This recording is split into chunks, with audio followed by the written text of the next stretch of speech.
Fala, torcedor santista! Diego Aguirre foi o escolhido para substituir Paulo Turra no comando técnico do Santos. E eu estou fazendo esse vídeo para te mostrar como o Peixe deve jogar nas mãos do treinador uruguaio. Eu sou o Vinícius Martins e você está no canal 4 Linhas.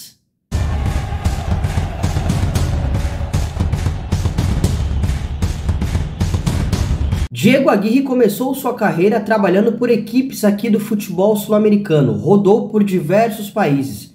No futebol uruguaio, no Peñarol, principalmente no Peñarol, né? No futebol equatoriano, no Alcas, peruano, no Alianza Lima. Tem passagem também por equipes aqui do nosso futebol brasileiro, no São Paulo, no Atlético Mineiro, 2 vezes no Internacional, 2 passagens. Trabalhou no Catar, no futebol lá do Catar. Teve uma passagem também pelo Cruz Azul do México e estava no Olímpia do Paraguai. No Olímpia ele foi demitido no fim do mês passado porque deixou a equipe na vice-lanterna do Campeonato Paraguaio. Apesar de ter classificado o clube às oitavas de final da Libertadores, em primeiro do seu grupo e de forma invicta no grupo que tinha o Atlético Nacional da Colômbia, ele não foi bancado no cargo e foi demitido lá do Olímpia. Aqui no Brasil ele ganhou o Campeonato Gaúcho em 2015 com o Internacional na sua primeira passagem, mas como em todo o trabalho aqui no nosso futebol brasileiro recorrente, ele começou muito bem, conseguindo desempenhos e resultados, e depois foi caindo até ser demitido. É um padrão recorrente, principalmente porque as equipes conseguiram entender as melhores ideias do Diego Aguirre e parar aí o que os seus times tinham de melhor. Isso porque o uruguaio gosta do sistema 4-4-2 com a bola nos pés, né? E isso permite que tenha um centroavante mais de mobilidade e um outro mais fixo. Não sei quem seria esse centroavante de mobilidade, né? Até porque o cara que teria a chance seria o David Washington, mas ele está sendo negociado aí com o Chelsea da Inglaterra. E o Santos tem Mezenga, Marcos Leonardo e Furt, 3 centroavantes mais fixos, né? Mais para ser o camisa 9. Então vai ser interessante ver, se ele adotar esse sistema, quem ele vai jogar, né? Quem ele vai colocar para ser o cara um pouco mais de mobilidade. Talvez puxando um ponta para jogar por dentro. Vamos ver, vai ser interessante. E se eu citei que ele gosta bastante desse 4-4-2 com bola, aqui, principalmente no futebol brasileiro, ele mudou um pouquinho, tá? Ele usou bastante o 4-2-3-1. Isso porque nas equipes que ele trabalhou, ele tinha principalmente um 10, tá? Na primeira passagem pelo Internacional, ele tinha o D'Alessandro. Na segunda, ele teve o Tyson. E no São Paulo, ele teve o Nenê. Então, pode ser que ele utilize o Lucas Lima na função de 10 ou um outro atleta aí, mudando o sistema pro 4-2-3-1. Sempre um volante um pouco mais fixo para ajudar na saída de bola e um outro com um pouco mais de liberdade para chegar ao ataque. São 2 padrões muito fortes de sistemas aqui, principalmente no nosso futebol brasileiro, que ele utilizou. Então vai ser interessante a gente ver qual que ele vai jogar. Mas já vou falar um pouquinho mais para frente como a equipe do Diego Aguirre se comporta. Vamos para o ponto mais forte do modelo de jogo do uruguaio. E o ponto mais forte é justamente sem a bola nos pés, porque as equipes do Aguirre sempre foram muito aguerridas. Piadinha. Sempre marcando a bloco médio ou a bloco mais baixo, né? Marcando com as suas linhas de marcação próximas do meio campo, ali a bloco médio, ou baixando o bloco, marcando perto da sua área, que seria a bloco baixo. Num 4-4-2, com essas 2 linhas de 4 muito próximas, tá? Tirando esse espaço entre linha do adversário, uma marcação por zona, né? Então não era a principal referência não era o atleta adversário, mas sim o espaço, o atleta adversário, a bola, o companheiro também. Então são 4 referências nessa marcação por zona e sempre pressionando o atleta adversário que tinha a bola. Para quê? Para tentar roubar e acelerar, que é um outro ponto mais forte também do modelo de jogo do Aguirre. Mas essa marcação muito forte, seja bloco médio ou baixo, pressionando a todo momento, é uma característica bem pesada aí do modelo de jogo do uruguaio. E você se lembra que no início do vídeo eu falei que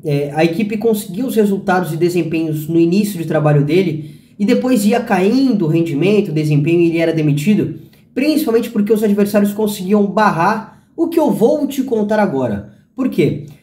O ponto talvez mais característico do modelo do Aguirre são as transições ofensivas, tá? e conseguia esses desempenhos e resultados principalmente nisso.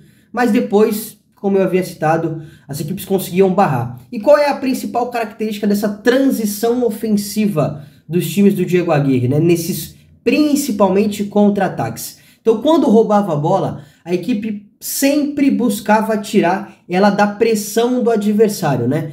Então tava ali a bola estava do lado direito de ataque do adversário, esquerdo de defesa do time do Aguirre. E aí a equipe roubava essa bola, já buscava tirar dessa pressão, né? Geralmente as equipes gostam de marcar, gostam de ter essa pressão pós-perda, né? Quando perde, já pressiona para roubar novamente. Então, para tirar essa pressão pós-perda, essa bola saía, né? Então mudava de corredor, tirava essa bola da pressão, seja com passe um pouco mais curto, ou seja também com bola longa, para acelerar, né? Então tinha sempre esse padrão. Tira ela da pressão e acelera pelo outro lado. Aí tem principalmente as ultrapassagens dos laterais, chega um dos volantes, chega os dois atacantes ou um atacante e um meia, e os dois pontas ou meias um pouco mais abertos sempre atacam, sempre procuram ter essas corridas para frente, para atacar a área adversária. Então sempre foi uma equipe muito vertical, né? E principalmente, cara, a jogada dessa transição iniciava pela esquerda, terminava pela direita. E vice-versa, começava pela direita, terminava pela esquerda, sempre, sempre, sempre. Com bastante participação dos laterais, principalmente nessas transições, e com muitos caras pisando na área para finalizar. Pode ver que a equipe do Aguirre vai usar e abusar, ou pelo menos tentar, atacar com bastante cruzamentos, principalmente com os dois laterais. E aí, depois de um certo tempo, os resultados e os desempenhos não vinham, principalmente porque faltava repertório com a equipe quando precisava construir. E o que é isso que eu tô querendo dizer?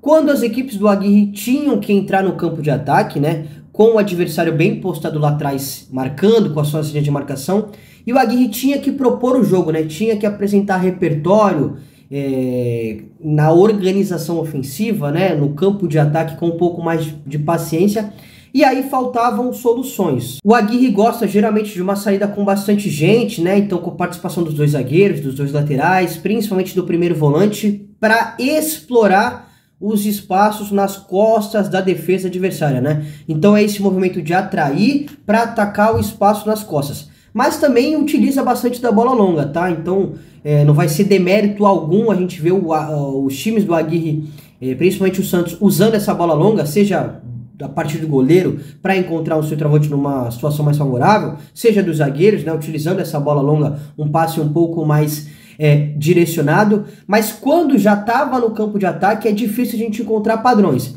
É claro que a gente olha e fala, não, tem uma ultrapassagem do lateral, principalmente os meias mais abertos fecham um pouquinho, causando superioridade por dentro e liberando o corredor para os laterais, o uso de cruzamentos com bastante cara pisando na área, centroavante, os três meias, um dos volantes também tem essa liberdade para chegar como elemento surpresa, mas tem algumas dinâmicas que é difícil a gente entender como padrão. Acontece numa partida, em outra não acontece, aí vem acontecer depois de 5 jogos, aí não acontece durante 10 partidas, então é complicado a gente levar como padrão. Então foi sempre um problema dos times do Aguirre ter um repertório maior, principalmente quando tinha que propor o jogo. Claro, mesmo quando tinha essa responsabilidade de propor, sempre buscava ser vertical, né? Passes, menos passes, né? Então poucas trocas de passes e praticamente sempre verticais, né? Então passa do zagueiro pro volante, pro meia, pro lateral ultrapassando para fazer o cruzamento e o centroavante finalizar. Então isso é um padrão muito forte. Verticalidade, seja em transições ou seja também em algumas situações que tenha que propor o jogo. Então é isso, rapaziada. Algumas ideias muito, mas muito similares às de Paulo Turra e também de Odair Hellmann. Quero ouvir a sua opinião aqui nos comentários. Muito obrigado pela audiência. Não esqueça de ajudar esse trabalho independente, se inscrevendo no canal, ativando as notificações e curtindo esse vídeo. Um grande abraço e até a próxima.